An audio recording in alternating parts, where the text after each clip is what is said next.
Alam niyo ho kasi, with due respect to Secretary Duque, alam niyo mga boss, ang tiwala at ang respeto sa panahon ngayon, lalong-lalo nitong dengbaksya, hindi ho ganun kadaling makamtan. Lalo-lalo na, inabutan mo na lang yung dating Department of Health, may issue ho ng credibility problem ngayon. Ano hong issue ng credibility problem ngayon? Kredibilidad. Ang kredibilidad ho ay nakaangkla ho kasi sa tiwala at respeto ng taong bayan. In this case, the Department of Health. Wala hong kinalaman dito sa Secretary Duque. Ang naging problema niya lang ho, pinalitan niya ho, etong kung sino man yung naunang Secretary of Health. Yung mga nauna sa panahon ho ni Pinoy, ito ho si Janet Garin. Ngayon, mga boss, paano ho makamtan ang sinasabing tiwala at respeto na magkakaroon ka ng kredibilidad na ikay papaniwalaan ng taong bayan sa iyong mga sinasabi ngayon? Nakasalalay ho kasi ang institusyon ho ng kredibilidad ng institusyon, kung ang institusyon ay pagkakatiwalaan mo, respeto mo ang mga namumuno riyan. Hindi ho issue rito. Now, sasabihin mo, paano nangyari yun, Boss Ben? Na si Secretary Duque, nakaupo ngayon, siya ang tatamaan. Ganun na nga eh. Alam niyo ho ba bakit? Very simple ho. Trabaho ko ho, i-analisa para nang sa ganun, magkaroon ho tayo ng linaw, mga boss. Eto kasi, mga boss, paano mamakamtan ng respeto? Winning the trust of the people is all about telling the truth.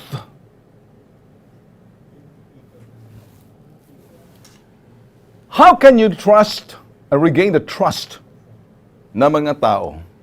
Winning the trust of the people is all about telling the truth.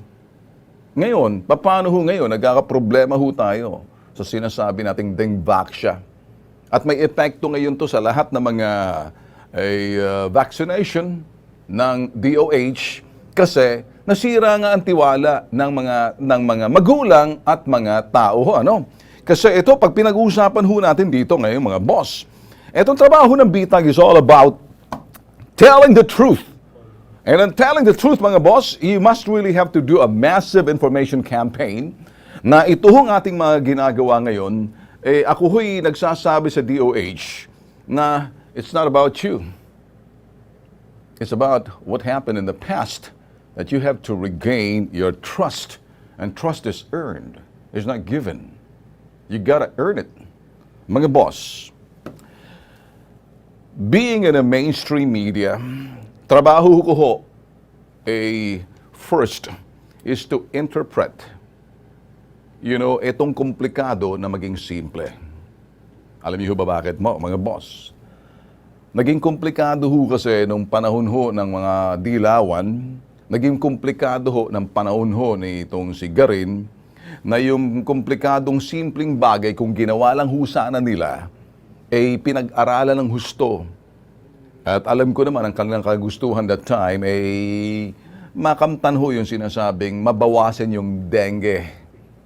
Ang problema ho kasi, minadali ho nila that time. So, eto hong ginagawa ho natin, mga boss, para linawin ho sa mga magulang kung ano ho yung nawalan kayo ng tiwala dito ho sa mga pinagagawa ho. Pinagagawa ho ng mga nakarang administrasyon ng DOH, sila Garin, nabubukulan ho yung kasalukuyang administrasyon ng DOH sa ilalim ni Duque. Ngayon, kaya eto ngayon, mga boss, sino ba dapat masisisihin ho rito? Well, hindi ho natin pwedeng sisihin ho yung mga magulang na kung medyo nawalan ho sila ng tiwala at yung tiwala ho nakakamtan at yung kredibilidad ho ng institusyon parang nabahira ng batik sa nangyari ho sa dengbaksya. Sino ho man dapat sisihin? Well, walang iba kundi si Garin at yung nakaraang administrasyon ni Garin ng DOH. Maaring wala ho silang mali, kumbaga, no malice intended. Kaya lang yung kanilang pinagagawa that time, ginawa nila, nagkaroon ng epekto ngayon. Sila ho naging dahilan ng problema eh. I'm sorry but I have to be very brutally frank about this. Ngayon ho, hindi ho natin pwedeng sisihin ng mga magulang kung nawalan ho ng tiwala at medyo may pagkaroon ng pagdudud at napapraning kapag medyo may vaccination, ultimo yung deworming, pinagdududahan na ho ng mga magulang yung side effect. Kung titingnan ho natin, eh parang nag-ingat ho ngayon, may pag-iingat sa mga magulang. Ine-exercise ho nila yung decision nila at discretion kahit na anong paliwanag ho ng DOH kasi nabahiran ho ang DOH ng batik. Nagkaroon ho ng problema doon sa sinasabing pagkakatiwalaan ba namin ng DOH? At hindi naman ho natin sinasabing huwag pagkatiwalaan. Bagkus, ito ho yung epekto sa kasalukuyang administrasyon ni Secretary Duque na kumbaga sila ho ngayon nabubukulan eh. Gawa nga ho nung ito'y oversight if not blunder nitong mga kawani ho nung that time ho ng panahon ni Pinoy sila garin. Kaya mga boss, ang hirap ho ngayon, ultimo yung deworming, ultimo yung ibang vaccination na bibigay mo sa mga bata, parang ayaw na ng mga magulang kasi inisip ho nila, bay, teka muna. Paano kapag, alam niyo ho mga boss, magkaroon ho ng awareness at nagising ho yung mga magulang sa epekto ng anumang vaccination, I think they also have a reason to exercise their decision and discretion bilang magulang. Kaya ito ho trabaho natin sa BITAG Live, sabihin ho yung katotohanan para malaman ho ng mga kinaukulan. Na yun hong batik na medyo nabahiran ho ang tiwala ho nila sa institusyon na sabihin ho natin DOH na hindi naman kasalanan ng mga nakasalukuy nakaupo. Kasi ito yung nangyaring pinagagawa at ginawa ng mga nakaraang administrasyon tulad ho ni Pinoy na yan sila garin. Wala ho masamang intensyon sila garin at sila Pinoy bagkus minadali lang ho nila. Sa anumang kadahilanan sila lang nakakaalam. Today, you cannot blame the parents. DOH, that time, uulitin ko, failed because what they did is really immoral, illegal as well. Kaya carry over na lang ho to eh. Kaya carry over na lang ho to mga boss. To the present. Hindi na nag-move ang prompter ko. Kaya mga boss, patayin mo na lang kaya yan, patalon-talon na hindi ko na maintindihan kasi ako, naka-organize na yung thought ko, nawawala tuloy eh. How can we regain the trust? Hindi na ako tumitingin sa prompter kasi walang silbi. Kasi hindi naman nakakasabay. Sige, I will talk to you directly without looking at the prompter anymore. Mga boss, regaining the trust and confidence of the parents dito sa DOH is a problem now these days. Alam niyo ba bakit? Well, sabi nga ho natin kanina, simpleng bakuna lang, simpleng vaccination. Nagdududa ng mga magulang. Baka kasi ang magiging epekto niyan kapareho nangyari sa Dengvaxia. So ngayon, ang trabaho ng isang journalist is to translate the complex issue into simple terms para sa mga layman o sa simpleng mamamayan. Ito hong ginagawa ngayon ng BITAG Live. Kaya kung anong pinipilit, the harder, the more that you try, the more nagkakaroon ng resistance because nagkakaroon ho ng credibility problem ang institusyon ho ng DOH na hindi ho kasalanan ng mga nakasalukuyang nakaupo. Secretary Duque, it's not. It's not about you. So it's not about these guys now, managing the DOH. Not about this guy, Secretary Duque, but because yun hong nagawa ho ng mga nakaraan. Sigarin et al. Ito ho naging epekto. Kaya, meron hong ibang mga politiko nagsasalita na parang akala mo, ang trabaho naman dapat nila ay gumawa ng batas.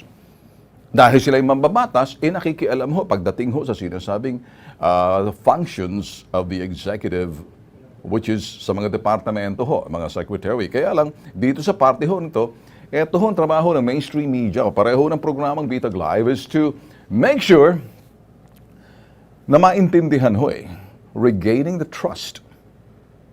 How do you regain the trust?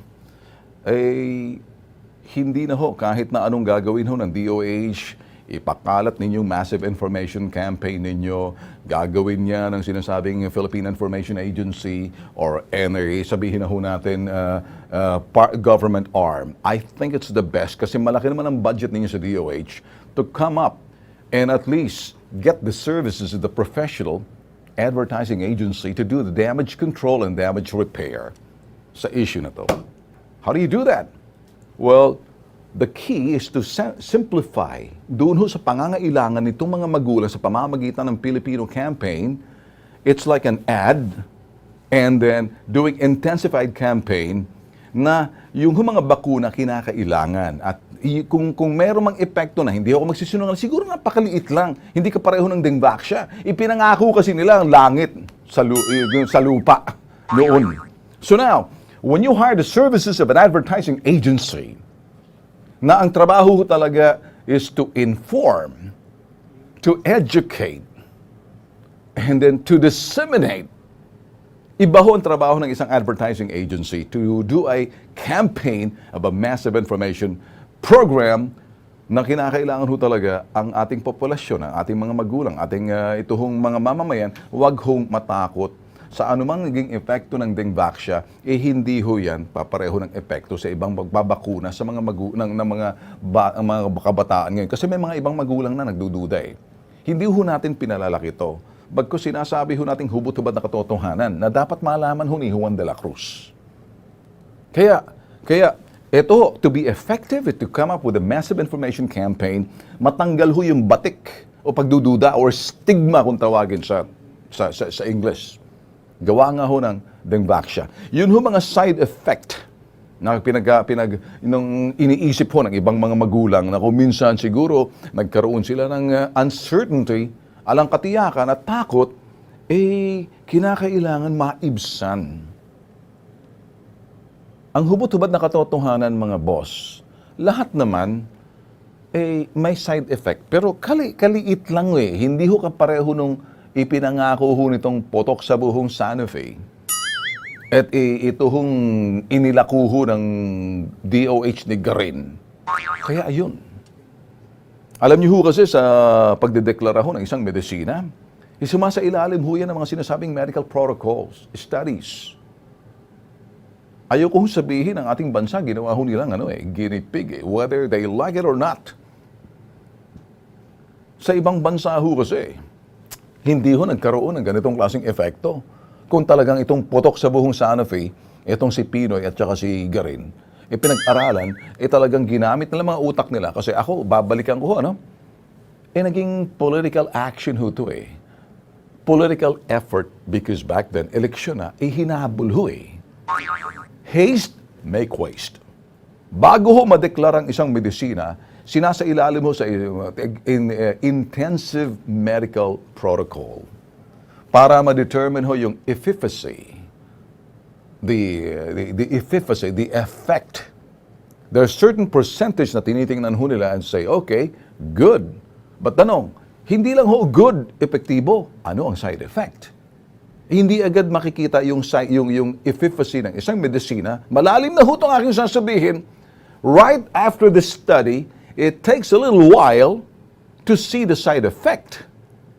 Pagbago ho yan Parang produkto ho yan Bumili ka ng bagong sasakyan, ilalako ho ng sinasabing manufacturer ng sasakyan. At the first, ikaw ang una, hindi mo makikita yung sira at yung kalidad ng sinasabing sasakyan, yung parts and everything. Kasi pag ginamit mo na lang, it takes a little while. Kaya lang may mga medisina ho na maliit ho yung effect, hindi ho fatal kapareho ho ng Santa Fe. O naging malinaw ho tayo rito. Kaya ang trabaho ho natin dito, linawin ho, ito ho yung simpleng bagay, naging komplikado Kasi ngayon, naging komplikado para sa mga magulang na parang sa kanila, nagkakaroon sila ng alang katiyakan, uncertainty and fear, walang katiyakan at pangamba o takot na kapag pinabakunahan kong anak ko, sus, baka anong mangyayari? Nangyayari dun sa ano? Ganun na. So, na-generalize tuloy eh. Kaya, kung yung sinasabing, total, may pondo naman ho kayo sa, sa Department of Health, why not come up with a massive information campaign? Please don't use any agency, rather, acquire the services for a special project ng mga professional to do a damage control and a damage repair. To make the complex issue, as simple, understandable, and clear, with clarity sa mga magulang na nangangamba. But make the language very simple, Tagalog. Sabi ni Secretary Duque, and I quote, even for otherwise very benign programs such as deworming, people are now resisting the deworming activities of the DOH. Tama ho siya eh. Sinabi na ho natin eh. This is really a cause of concern that just because of this one controversial vaccine, the Vaxia, it has tainted the credibility. Ito na nga sinabi natin kanina. The credibility of the DOH immunization program. Sir, Secretary Duque, let me correct that. It's not just the program. It must also win the trust. Alam ko naman, credible ho kayo. But then again, kayo ho yung shock absorber naging shock absorber. Nitong pinagagawa ng mga dating administrasyon ni Pinoy. Kaya hindi lang doon sa sinasabing credibility doon sa mga programs ninyo, I think that you also have to look at the institutions' credibility that being passed on by the previous people who managed that institution called DOH noong panahon ni Garin, na kasi may mga ibang tao pa kayo dyan, nakasalukuyan nandyan pa rin. You can't fire them. You just have to coexist with them. Kasi iba dyan talagang career na, nandyan lang. Anong ginawa ng mga putok sa buhong dyan? Ewan natin kung sila mga eng-eng, sangkaterbang bobot tanga, na alang bibig, tahimik lang. Nandyan sila ngayon, tahimik pa rin. And it's really hard to be on top. If I say, I trust this guy, si Secretary Duque, this guy's a professional. Hindi ito kapareho na garing politiko eh. Doktor-doktora lang. Baka doktor ata sa kabayo, ewan. Kaya itong marching orders ng Health Department of Personnel is not to give up. Guys, listen carefully. Not to give up. Keep going on and keep going on. Keep banging your head and keep banging your head. You're missing it. The only way to do that is this. Change your style. Get the services of the professional. Get the services of those who are good in a damage control and a damage repair. Get the services of an advertising agency. Address the issue. Make that complex issue simple for people to understand. But be factual and be truthful. That's all there is. You win the trust, you win the respect. Nothing more, nothing less. BITAG Live, change topic mga boss. Ito yung programa na to mga boss, Again, kuminsan, nakikita ko ng pagkakaiba compare ho doon sa Ben Tulfo Unfiltered. Mabilis ho yun, fast-paced 30 minutes. Ito isang oras, so we have to go along with those people na nagmo-monitor ho sa atin. Ay, kamusta ho kayo mga OFW? Kamusta ho yung mga Filipino overseas na naninirahan na ho, matagal na ho, na-acquire yung citizenship ng bansang inyong kinalalagyan and still, you monitor what's going on in our country, dito sa Pilipinas. And just sometimes sa news feed ng Facebook, nakikita niyo ho tayo live. I just want to make sure na kakaintindihan ho tayo, hindi ho kami source ng fake news. We are not news. We talk of issues, analyze them factually, accurately, and truthfully para sa inyo. So let's not be confused kasi nowadays, hindi mo na malaman kung sinong peke o hindi. I carry the badge of a journalist and I'm not selling myself. I have to make it the pronounced difference ang pagkakaiba ng programa rito. Sometimes sabihin nyo, trabaho mo talaga ganyan. So, and there seems to be na parang sa akin, I'd like to be more personally approach dito sa ginagawa ho natin, analysis sa BITAG Live. Ako ho naniniwala na hindi ho dapat tumigil ang Public Attorney's Office na isagawa ho yung autopsiya sa mga namatay ho. Ay ang dahilan ho kung dito ho sa nauukol ho doon sa naliling sa Dengue Vaxia death.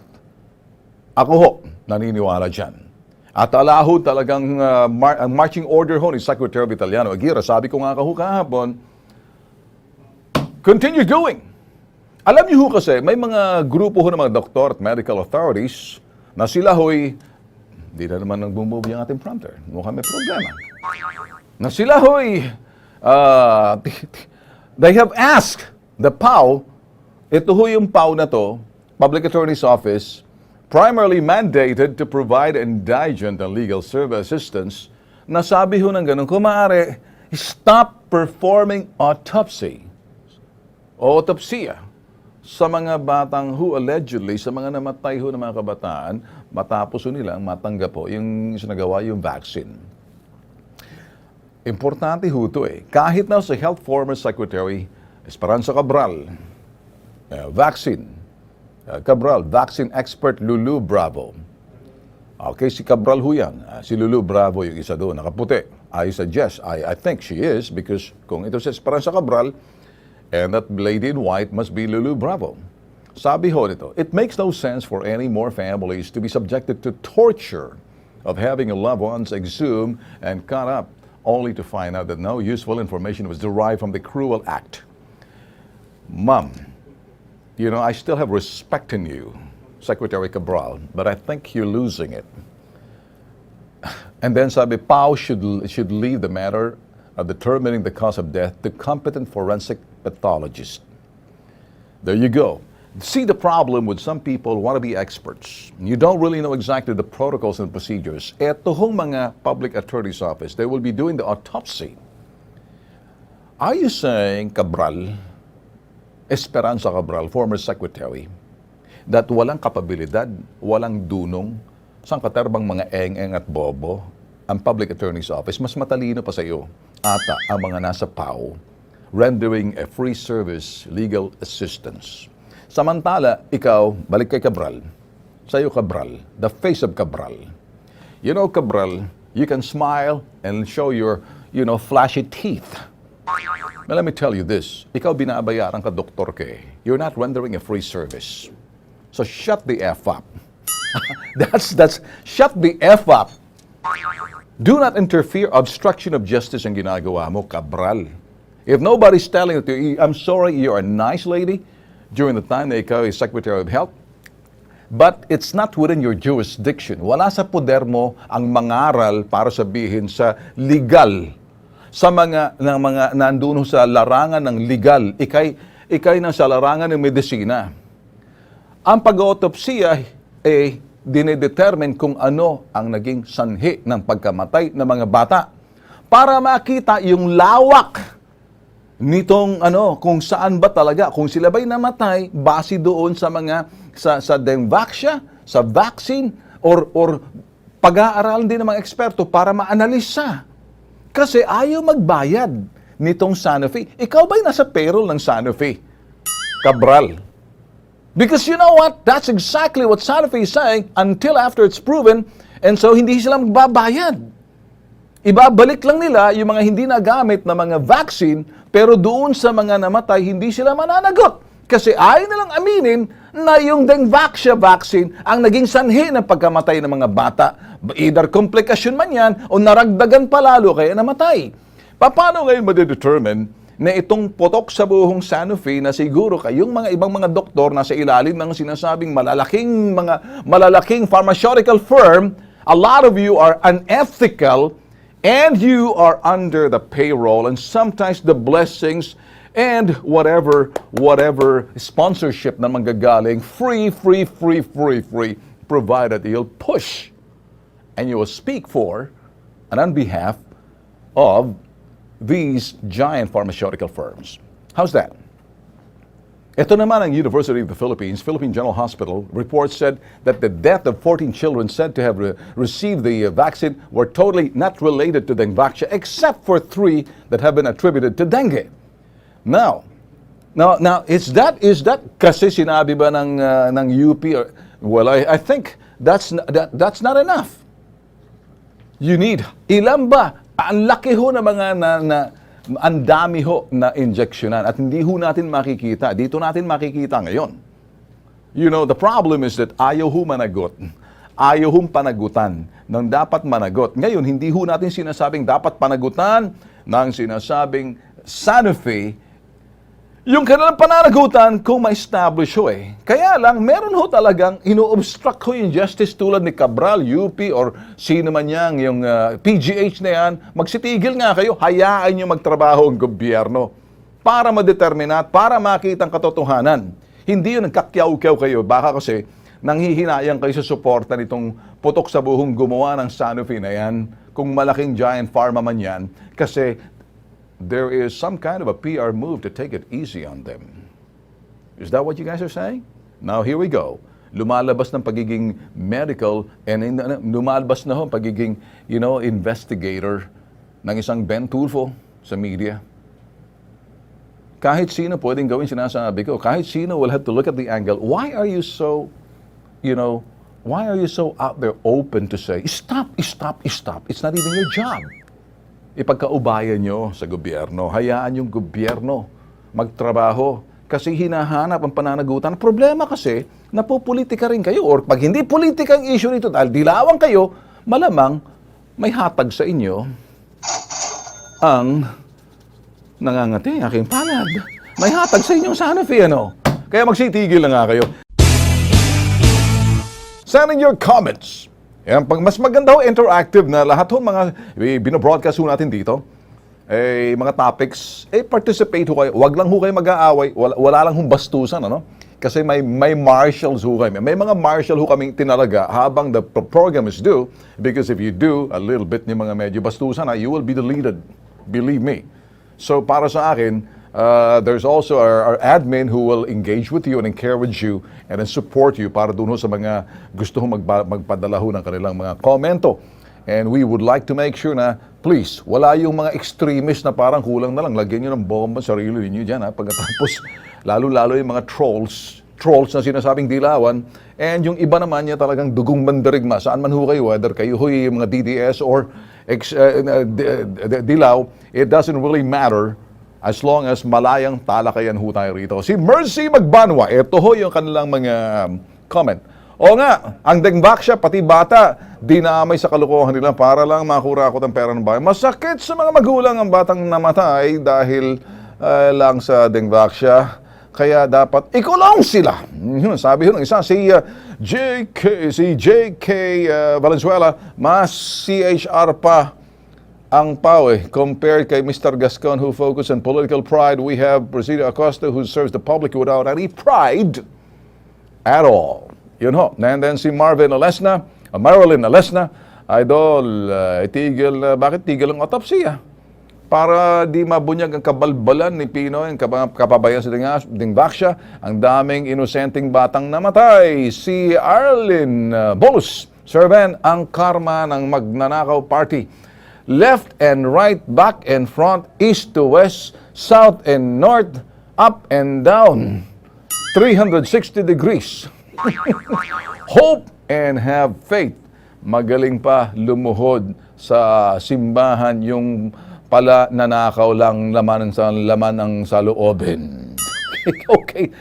Sabi ni Elsa Reynares, automatically may tinatago po ang dating admin po at yung mga duwag takot harapin ang katotohanan. Di bali maraming ang pahorisyo sa walang malay na mga walang puso. Sabi ho ng ganyan. So yun ho, mga comments na padala ho sa atin mga boss. Thank you so much for participating. Continue sending your comments. Kami bababasa ho natin yan dito ho sa aming social media page. Or if you're watching us sa aming BITAG Official sa YouTube channel, you can also send in your comments. So sabay ho to, YouTube channel, BITAG Official ho. Live ho tayo. Ganon din ho, pagdating ho sa Facebook page, live streaming din ho tayo. Then malapit-lapit na ho, ang aming home Facebook page. Nakita nyo na ho yung mga logo na pinapakita na ho namin tulad ng yung hong Ben Tulfo Unfiltered. Nakita nyo na ho, So binabago na ho namin. Talagang total facelift doon ho sa aming website.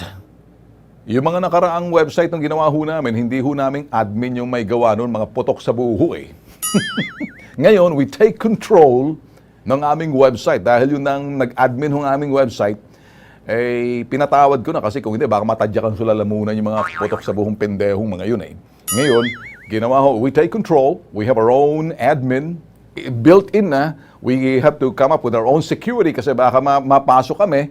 And then lahat na nagawa ho naming features. We have our own graphic artist. We have our own mga IT. So, hindi na ho tulad ng dati. Kaya kung kayo ho'y nagpapagawa ng inyong website sa mga admin, sus Mariosep, be sure ng admin ninyo, hindi ko loko ya. Marami kayo nakakakalat-kalat ng sila daw yung website, admin ng website, pagkatapos hindi nyo control. They want you to be addicted to them and eventually you can't move without them. So if I were you, kung seryoso kayo sa mga website ninyo, you come up with your own admin and organic. Ganon din yung inyong mga artists kasi may mga ibang admin dyan. Baka maging admin na kapareho ng admin ng dating Dilaw.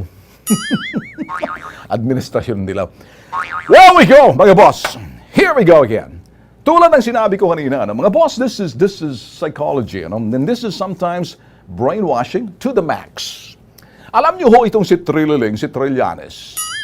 You know, naniniwala ho siya at may paniwala ho siya and I think he's being guided by somebody na merong yung sinapsychology, parang parang may psychological warfare ang gusto niyang gamitin. Kasi ito, alam niyo naman ho ito, ano bang background nito? Rebelding sundalo na naging kolono, naging preso, at tapos nung naging preso, hindi pa nagsisisi, kasalamat kay Pinoy, siya'y naging senador. Ngayon na senador na siya, ginagamit niya uli ang kanyang alam doon sa kanyang pagiging rebelding sundalo noon na nakulong, na hinatakot palabas sa kanyang pantalon palabas. Nakita niyo yung video noon na dinadaguk-dagukan ni sino ba yung dating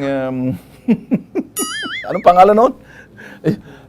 Yung regional director ho ng NCRPO that time, si Barrias. Dinadaguk-dagukan siya.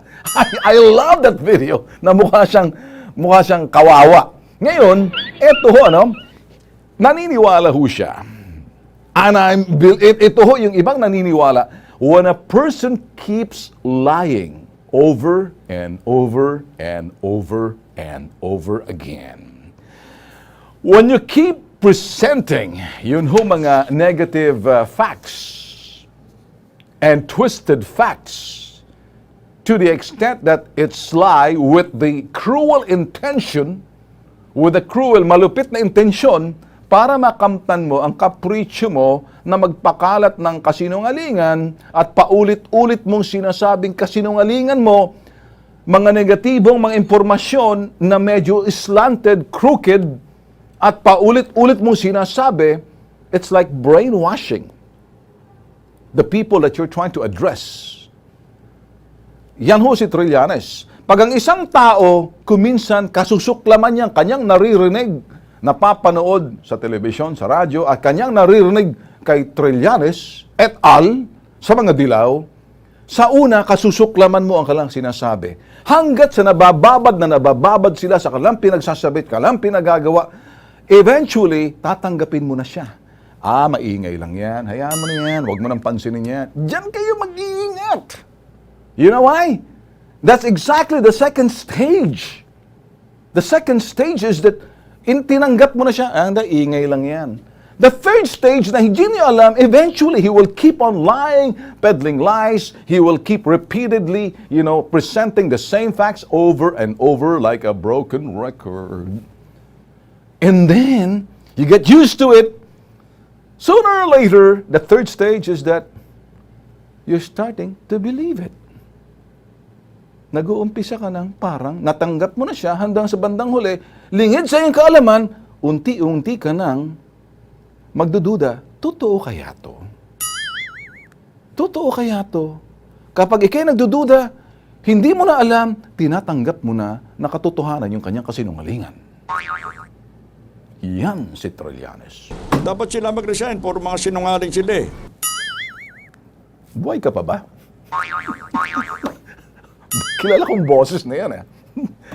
Mga boss, here's the making of a criminal. Psychology. At first, when this criminal became a criminal, he abhors, he hates what the criminal are doing around him. And in a long period of time, when he gets exposed, habang sa katagalan siya ho'y nabababad sa mga elementong, sabihin natin, masasamang loob, natatanggap niya na ang pinagagawa nitong mga masasamang loob.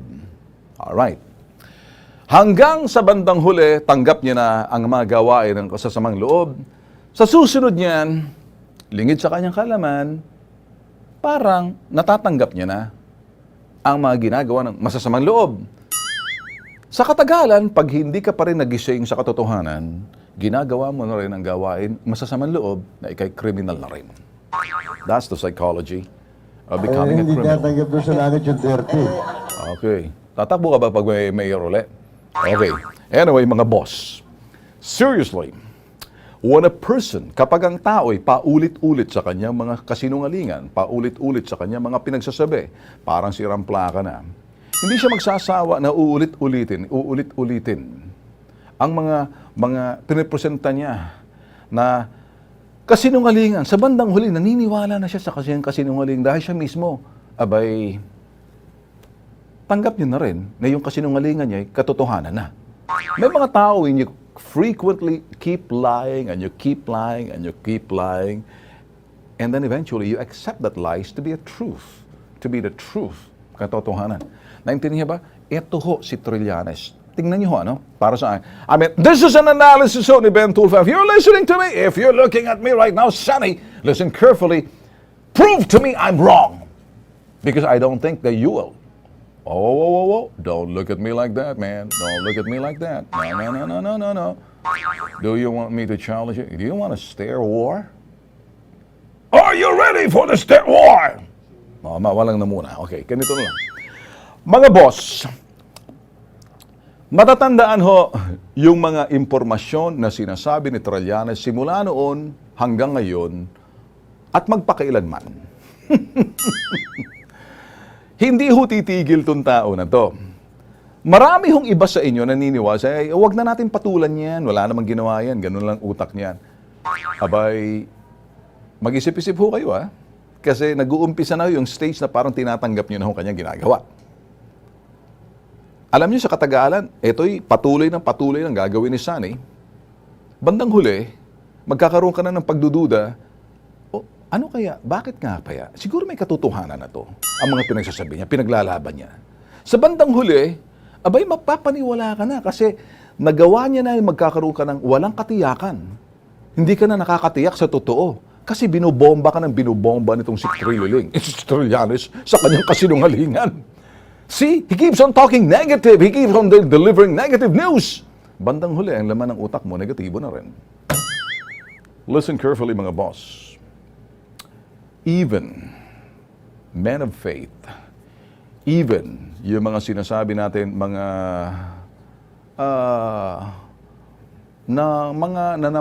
ito ho yung mga faithful. Mga talagang faithful people and men of God. You know, the faithful people, the man of God, talagang naniniwala sa Diyos, sila ho'y sumusunod sa Diyos, they will keep on thinking and praying. And they will pray because that's their form of communication with God. And they would supplement that by reading the Word of God. And I will keep doing that continuously, and then changes happens doon sa tao because that's the way it should be done. Para doon sa mga taong sabihin na ho natin, mga alagad ng Diyos. Yung mga taong sabihin na natin, negatibo.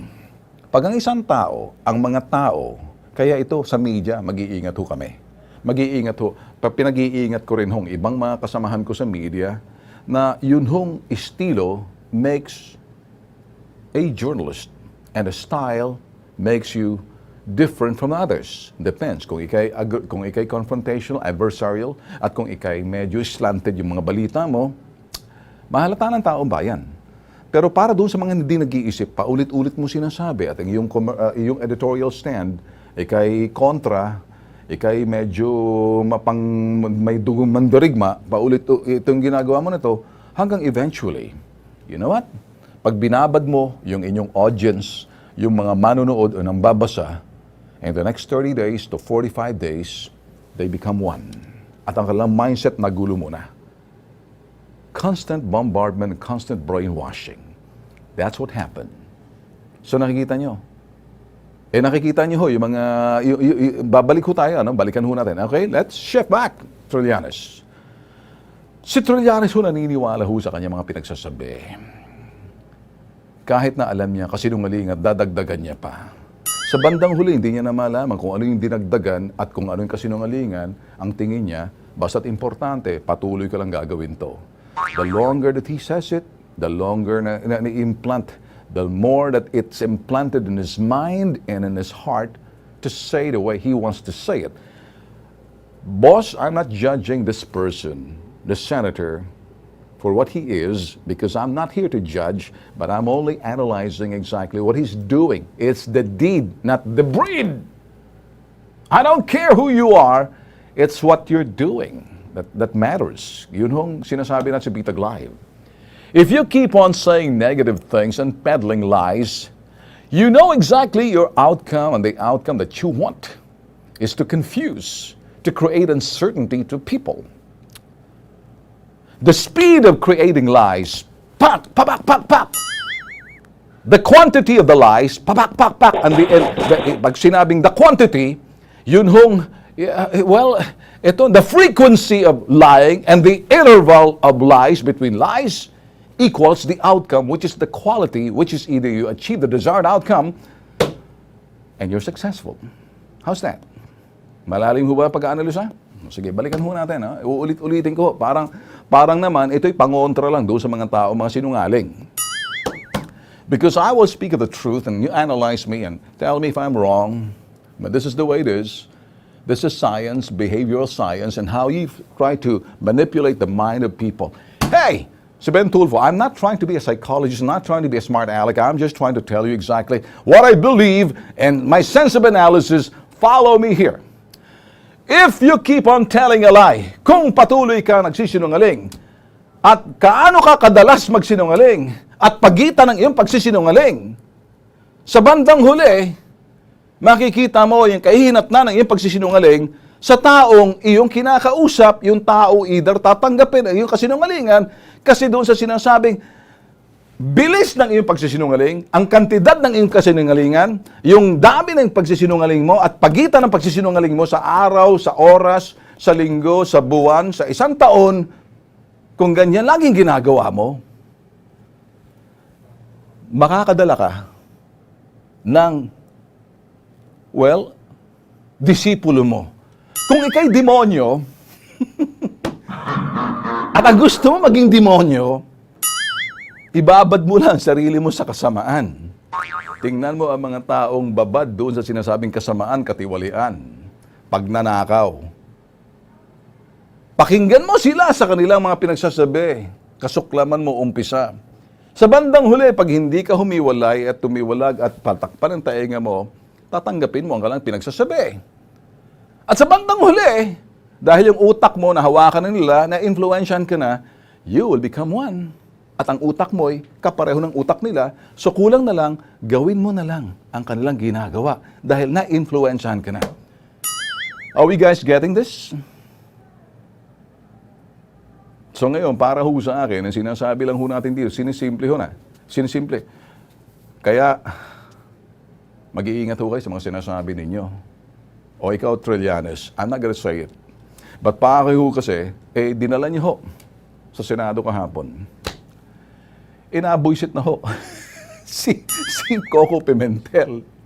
Sabi ni Coco Pimentel, wag na tayo mag-aksaya ng panahon. Kasi kung ganito na lang laging ginagawa mo. Sabi ni Senator Pimentel, ang mga legislator, ang itong pinakauna sa lahat ang trabaho, ay gumawa ng batas, hindi para mag-imbestiga ng mga krimen.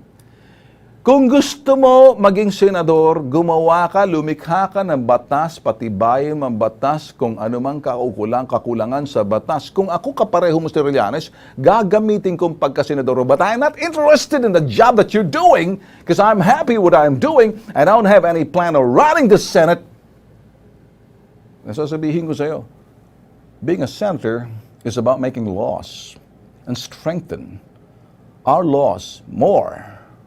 Pero para sa akin ho kasi, it's not the job, sabi ni Pimentel. Please, get me back kay Pimentel. Sabi ni Pimentel,